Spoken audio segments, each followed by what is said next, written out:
di negara bagian Uttar Pradesh, termasuk distrik Lucknow, pada tanggal 6 Januari 2022, polisi Lucknow menemukan jasad seorang pria di distrik ini.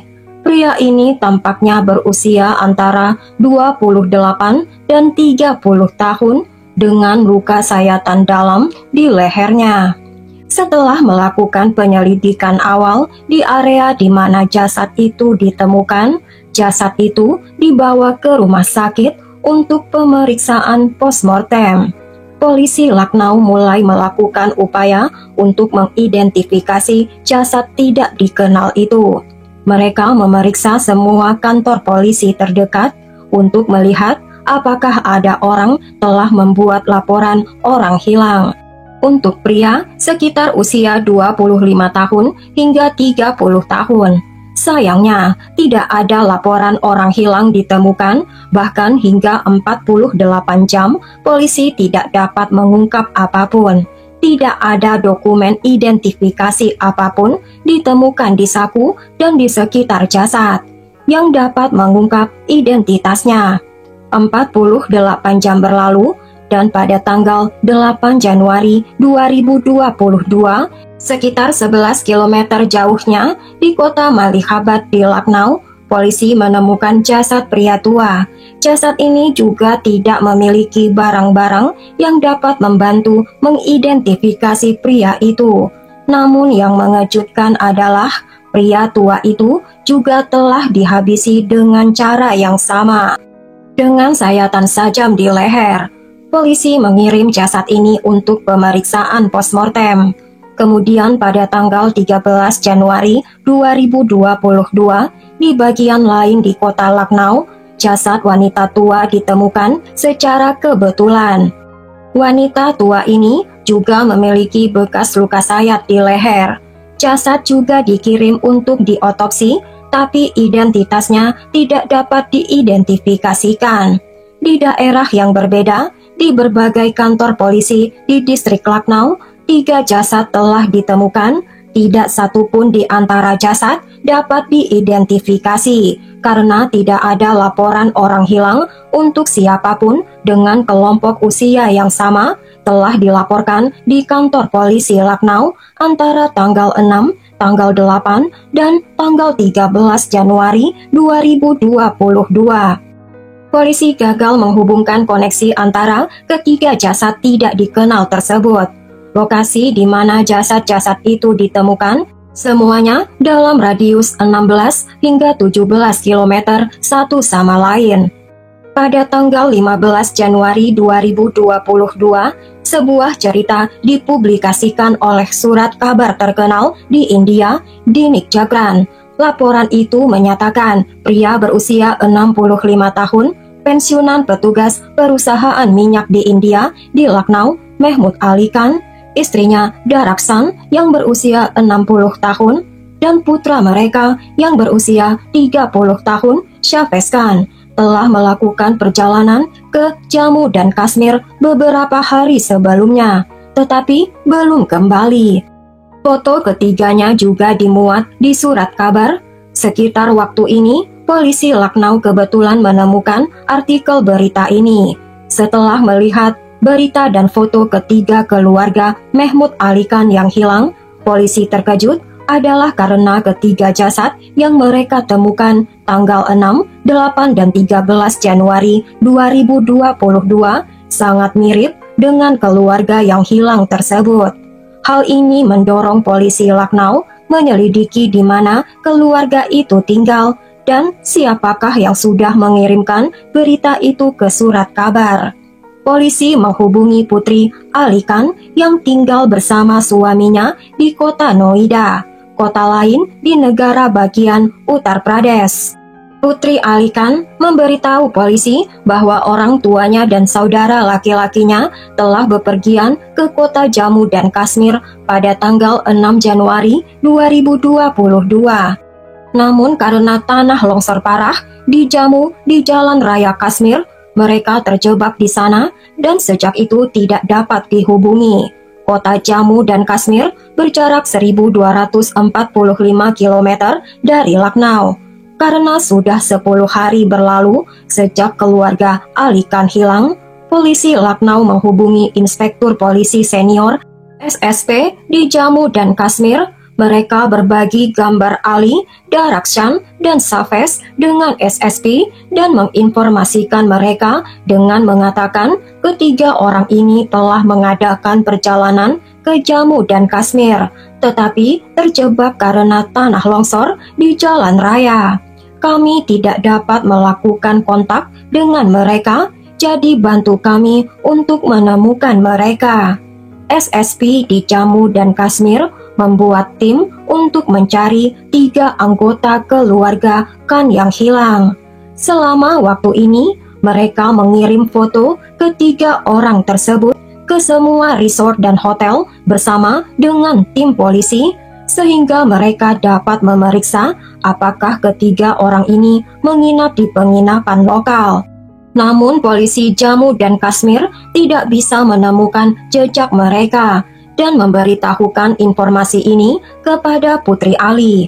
Untuk mengkonfirmasikan apakah Putri Ali Khan yakin orang tua dan saudara laki-lakinya telah pergi ke Jammu dan Kashmir, Putri Ali Khan menunjukkan kepada polisi percakapan WhatsApp tertanggal 6 Januari dan 14 Januari 2022. Pada percakapan pada tanggal 6 Januari 2022, Putri Ali Khan mengirim pesan pada nomor WhatsApp ayahnya dan mengatakan, "Di mana kalian semua? Saya sudah menelpon ke rumah 10 kali, mengapa tidak ada seorang pun menjawab panggilanku?" Respon datang dan ayahnya membalas, "Aku menelponmu kemarin, tetapi panggilan tidak tersambung. Ada banyak masalah jaringan di Jammu dan Kashmir. Layar ponselku juga pecah. Aku akan memberitahumu ketika kita bertemu. Kereta api kami cukup terlambat." Sebenarnya pesan ini dikirim oleh Safez Khan menggunakan ponsel ayahnya pada tanggal 6 Januari. Sekarang beberapa hari kemudian, pada tanggal 14 Januari, Putri Ali Khan mengirim pesan kepada ayahnya lagi, menanyakan di mana ayahnya sekarang. Safez menjawab, "Kami dalam situasi mengerikan setelah datang ke Jammu dan Kashmir. Kesehatan ayah telah memburuk parah dan ada banyak tanah longsor. Kita belum dapat menjelajahi apapun. Kita terjebak di satu tempat. Ini semua salahku. Semua orang benar-benar stres saat ini. Terlebih lagi, aku tidak dapat menelpon karena tidak ada jaringan telepon. Aku berhasil meminta seseorang untuk menyalakan hotspot mereka dan mengirimmu pesan ini. Pokoknya kita akan segera bertemu. Aku merindukanmu." Bersama pesan teks tanggal 14 Januari 2022 ini, Safez juga mengirimi saudara perempuannya 2 gambar tanah longsor di Jammu dan Kashmir. Setelah membaca pesan dan melihat gambar tanah longsor, saudara perempuan Safez menjadi sangat khawatir. Keesokan harinya pada tanggal 15 Januari 2022, saudara perempuan Safez melaporkan ke surat kabar bahwa orang tuanya dan saudara laki-lakinya terjebak di Jammu dan Kashmir. Kemudian polisi di Jammu dan Kashmir menghubungi polisi Lucknow, memberitahu bahwa mereka telah melakukan upaya ekstensif untuk menemukan keluarga Ali Khan, tetapi tidak dapat menemukan mereka dimanapun. Selama waktu ini, polisi Lucknow menyadari antara tanggal 6 dan 13 Januari 2022, mereka telah menemukan 3 jasad yang usia jasad itu cocok dengan anggota keluarga Khan. Tetapi polisi mencocokkan foto 3 anggota keluarga Khan dengan jasad tidak dikenal yang ditemukan. Foto itu cocok. Hal ini membuat polisi Lucknow tercengang karena orang-orang mereka telah mencari di Jammu dan Kashmir. Ternyata sebenarnya orang yang hilang itu ada di kota Lucknow dan telah meninggal hanya beberapa hari sebelumnya.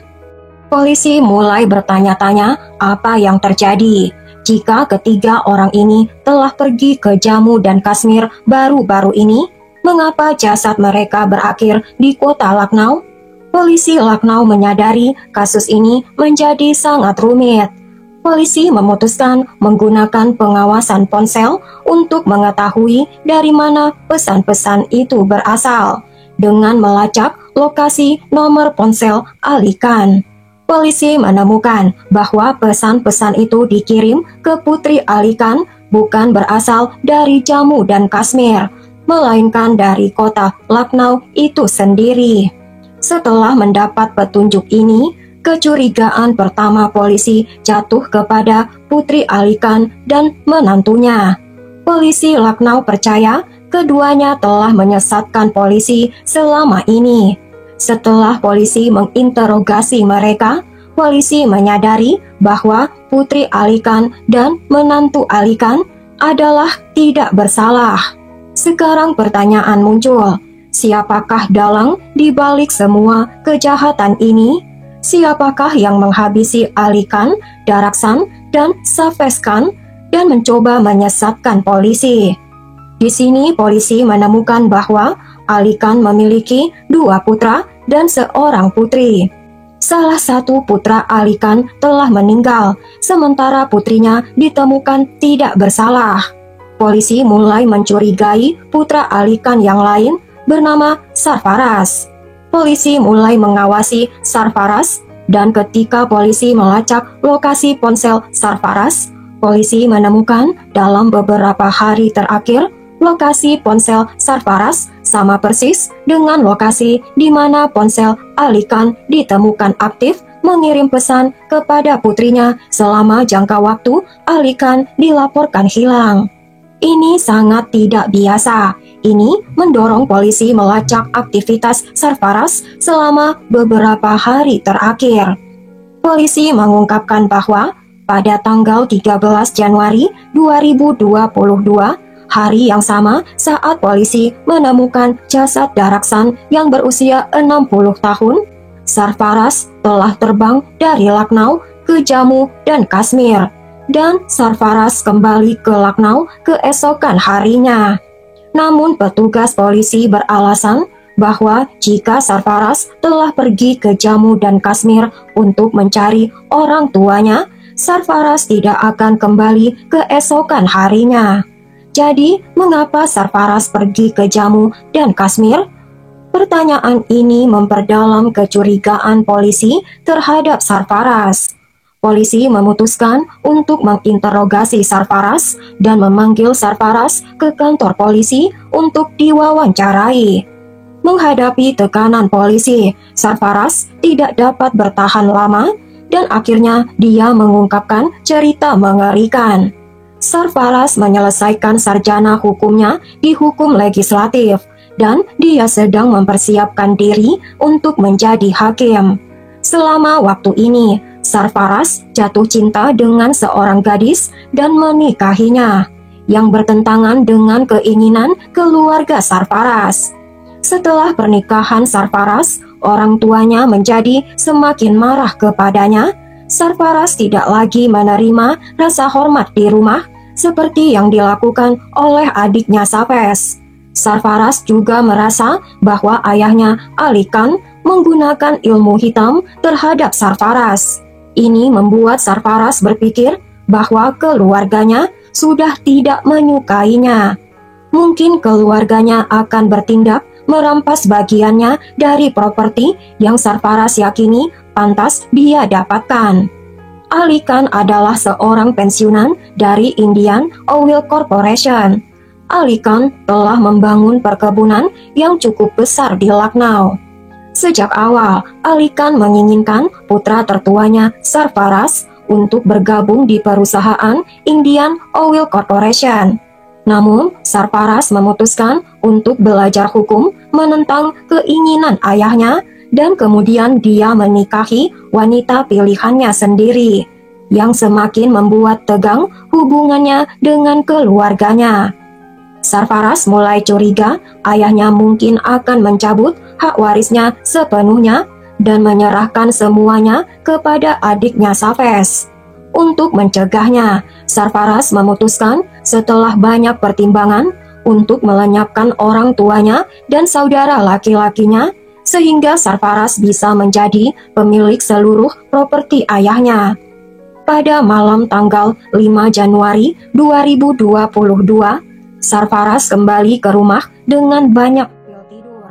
Sarfaraz mencampurkannya pada makan malam yang disajikan kepada orang tuanya dan saudara laki-lakinya. Segera setelah makan malam, ketiganya kehilangan kesadaran dalam hitungan detik. Sebelum ini Sarfaraz telah melibatkan seorang pekerja krematorium dalam rencananya. Saat itu Sarfaraz memanggil komplotannya ke dalam rumah.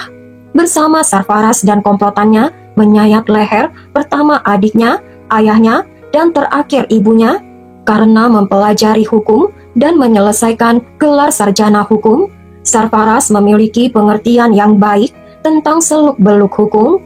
Dia menggunakan pengetahuan ini untuk membuang jasad-jasad dan menyesatkan polisi. Sarfaraz tahu dengan membuang jasad-jasad itu di satu tempat akan membuat Sarfaraz menjadi sasaran empuk polisi. Untuk mengacaukan penyelidikan, dia pertama kali membungkus jasad adiknya Safez dengan pakaian. Dan pada malam tanggal 5 Januari 2022, dia berkendara ke kota Lucknow dan membuang jasad Safez. Pada malam berikutnya, tanggal 6 Januari, dia membungkus jasad ayahnya dan membuangnya ke daerah Malhabad menggunakan mobilnya, dan pada tanggal 7 Januari, Sarfaraz membuang jasad ibunya di bagian lain Lucknow. Selain itu, Sarfaraz menggunakan akun WhatsApp di ponsel ayahnya untuk mengobrol dengan saudara perempuannya di kota Noida untuk menyesatkannya dan mengatakan bahwa orang tua mereka dan Safez dalam perjalanan ke Jammu dan Kashmir dan terjebak karena tanah longsor, dan mengirimkannya kepada saudara perempuannya melalui ponsel ayahnya. Sarfaraz yakin sekarang polisi akan teralihkan dan tidak pernah menangkapnya. Sampai batas tertentu, rencana Sarfaraz ini berhasil. Karena dia telah berhasil menyesatkan polisi selama beberapa hari, namun setelah membaca artikel berita di surat kabar, polisi melanjutkan penyelidikan dan Sarfaraz akhirnya ditangkap. Saat ini Sarfaraz berada di dalam penjara, tapi sekarang tidak ada pernyataan pengadilan resmi terkait kasus ini tersedia di internet. Namun, jika ada update terbaru di masa depan, saya akan membagikannya kepada kalian guys.